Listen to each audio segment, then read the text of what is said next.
اعوذ باللہ من الشیطان الرجیم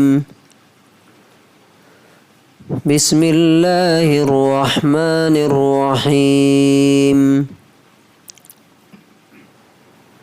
وقاتلوا فی سبیل اللہ واعلموا ان اللہ سمیع علیم۔ سورہ بقرہ سورہ نمبر 2 آیت نمبر 244 244۔ اور اللہ کے راستے میں لڑو اور جان لو کہ اللہ تعالیٰ سب کچھ سننے والا اور ہر چیز جاننے والا ہے۔ And fight in the way of Allah and know that Allah is hearing and knowing۔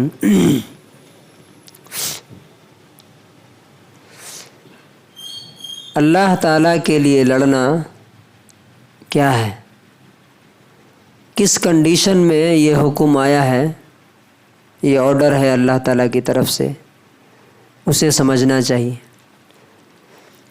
ورنہ اس طرح کی آیتیں کوٹ کر کے نان مسلم جو ہے غلط فہمیاں پھیلاتے ہیں کہ دیکھو قرآن میں لکھا ہے کہ لڑو، قرآن لڑائی کے بارے میں بتاتا ہے، اور یہ بھی بولتے ہیں کہ جب تک مسلمان ہے، جب تک قرآن ہے،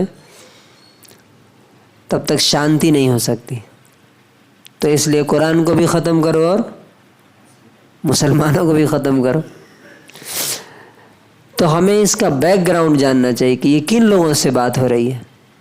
یہ انڈیا کے مسلمانوں سے بات ہو رہی ہے، انڈیا کے مسلمانوں سے بات ہو رہی ہے،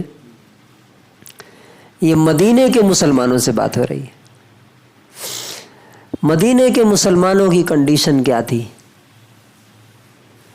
نمبر 1، جن سے لڑنے کی بات کہی جا رہی ہے، 13 سال تک ان لوگوں نے ان مسلمانوں کو مارا پیٹا اور اتنا زیادہ ٹارچر کیا کہ انہیں اپنا گھر، اپنے بال بچے، رشتہ دار چھوڑ کے بھاگنا پڑا۔ کہاں؟ دوسرے دیش چلے گئے، ایتھوپیا، حبشہ، پھر وہاں سے آئے، پھر انہوں نے مارا۔ کس وجہ سے مارتے تھے؟ کہ انہوں نے اپنے چوائس سے ایک دھرم، ایک ریلیجن اختیار کیا تھا، بس فریڈم آف ریلیجن نہیں تھا ان کو، اسلام کو انہوں نے قبول کیا، اس وجہ سے مارتے تھے۔ اور پھر وہاں سے آنے کے بعد انہوں نے اتنا ٹارچر کیا کہ انہیں مکہ چھوڑ کے مدینہ بھاگنا پڑا۔ اب مدینے جانے کے بعد بھی انہوں نے چین سے نہیں رہنے دیا، جن سے لڑنے کی بات ہو رہی ہے۔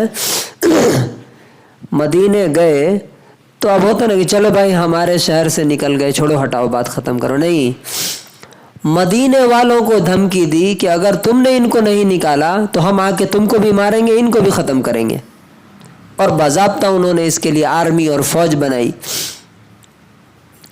اب بتائیے کہ اگر آپ کو یا جو لوگ بھی اس طرح کی آیتوں پر آبجیکشن کرتے ہیں، ان کو 13 سال پیٹا جائے، 13 سال مارا جائے، اور بھاگ کے کہیں چلے جائیں دوسری جگہ، فار ایگزامپل انڈیا سے بھاگ کے نیپال چلے جائیں، اور وہاں بھی جا کے ان کو دھمکی دی جائے، مارا جائے، تو کیا ان کو بولا جائے گا کہ ہاتھ باندھ کے کھڑے رہو، تمہیں آ کے کوئی مار کے چلا جائے؟ نہیں ہو سکتا نا ایسا۔ ایسے کنڈیشن میں یہ آیت اتری، اور اس سے پیچھے آیت گزر چکی ہے کہ کن سے لڑنا ہے۔ وَقَاتِلُوا فِي سَبِيلِ اللَّهِ الَّذِينَ يُقَاتِلُونَكُمْ، ان سے لڑو جو تم سے لڑ رہے ہیں، اور اس میں بھی کہا گیا کہ وَلَا تَعْتَدُوا، تم ظلم مت کرو کسی پر، یعنی اس لڑنے میں بھی ظلم مت کرو۔ اب یہاں لڑائی صرف ایک ہی چیز کے لیے تھی، کیوں؟ وہ چاہتے تھے کہ ان کا دھرم اپنائیں، مسلمان چاہتے تھے کہ نہیں، ہم اپنے فری ول سے ہم جس کو چاہیں گے مانیں گے، اللہ تعالیٰ کو مانیں گے، رسول کو مانیں گے۔ تو اللہ تعالیٰ نے کہا کہ اب جو ہے ہاتھ باندھ کے کھڑے. 13 سال تم نے برداشت کیا. وہاں پہ کیا تھا کہ ایک مسلمان پٹ رہا ہے, مارا جا رہا ہے, پتھر پہ لٹایا جا رہا ہے, لیکن اس کو آرڈر نہیں ہے ہاتھ اٹھانے کا. ہاتھ باندھ کے کھڑے رہنا, بس پٹتے رہنا, جواب نہیں دینا, ریٹیلیٹ نہیں کرنا. اب 13 سال کے بعد یہ بات آئی ہے. اس میں 2 چیزیں سمجھنا چاہیے ہمیں. دیکھیے, ایک چیز ہے کہ میرے دھرم اور میرے مذہب کو ہر انسان, آج پوری دنیا اس کو ایکسیپٹ کرتے. یہ انٹرنیشنل لا ہے. کیا کہ انسان کا دھرم اور ریلیجن یہ اس کا اپنا اختیار ہے, چوائس ہے.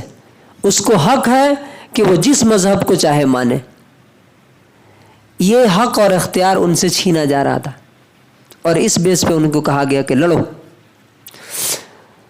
دوسرا یہ سمجھنا چاہیے کہ اگر ہمارے دین اور دھرم سے کوئی ہٹانے ہم کو آ رہا ہے اور اس کے لیے ہم سے جنگ کرنے آ رہا ہے, تو یہاں کہا گیا ہے کہ تمہیں ہاتھ باندھ کے بیٹھنا نہیں ہے, بلکہ ان سے جنگ کرنا ہے, ان سے لڑائی کرنی. اور دوسرا یہ کہ تیسرا کہ اگر ہماری جان لینے کو آ رہا ہے, فار ایگزامپل ہم لوگ یہاں بیٹھے ہوئے ہیں, لوگ آ کے گھیر لیں کہ مارو ان کو, تو کیا کرنا چاہیے؟ جا کے سر ان کے سامنے رکھ دینا چاہیے کہ ماریے آگے. نہیں, بھاگنا چاہیے یہاں سے. ابھی دیکھیے جو نوح میں ہوا, ہریانہ میں ہوا, کیا ہوا؟ مارا گیا, جلایا گیا, دکانیں ڈھا دی گئیں. کیوں؟ اسی چیز کی کمی ہے. اللہ تعالیٰ یہاں بول رہا ہے کہ بزدل لوگ, یاد رکھیے ہمیشہ ظلم کس پر ہوتا ہے؟ جب کوئی انسان سمجھ لیتا ہے کہ یہ سامنے والا مجھ سے کمزور ہے اور میں ماروں گا تو چپ رہے گا, تبھی وہ آ کے آپ کو مارتا ہے. اگر اس کو یہ اندازہ ہو کہ نہیں, اگر ہم ماریں گے ایک تھپڑ تو ادھر سے اور طاقتور تھپڑ پڑے گا, یا ایک ماریں گے تو 2 آئے گا, تو اس کی ہمت ہوگی کیا؟ نہیں ہوگی کبھی. امریکہ پہ کیوں نہیں کوئی حملہ کرتا ہے؟ عراق پہ حملہ کر رہے ہیں, افغانستان پہ کر رہے ہیں, کیوں؟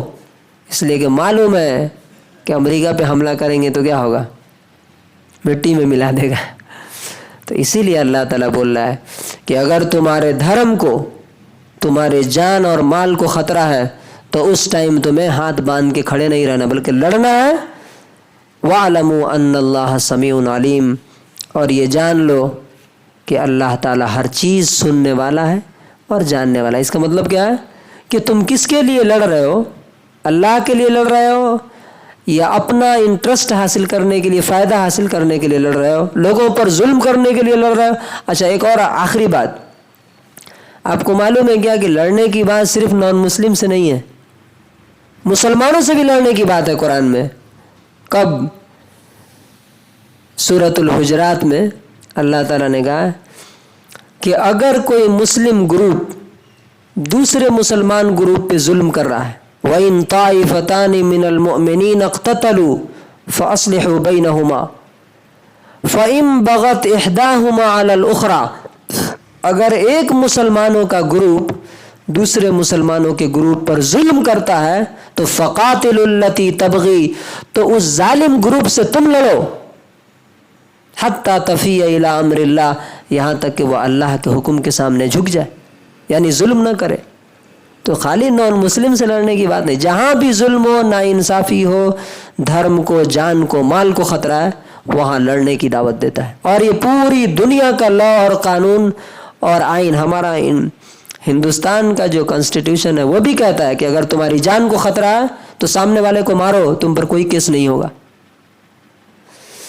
اللہ تبارک و تعالی ہمیں قرآن کریم پر عمل کرنے کی توفیق نصیب فرمائے.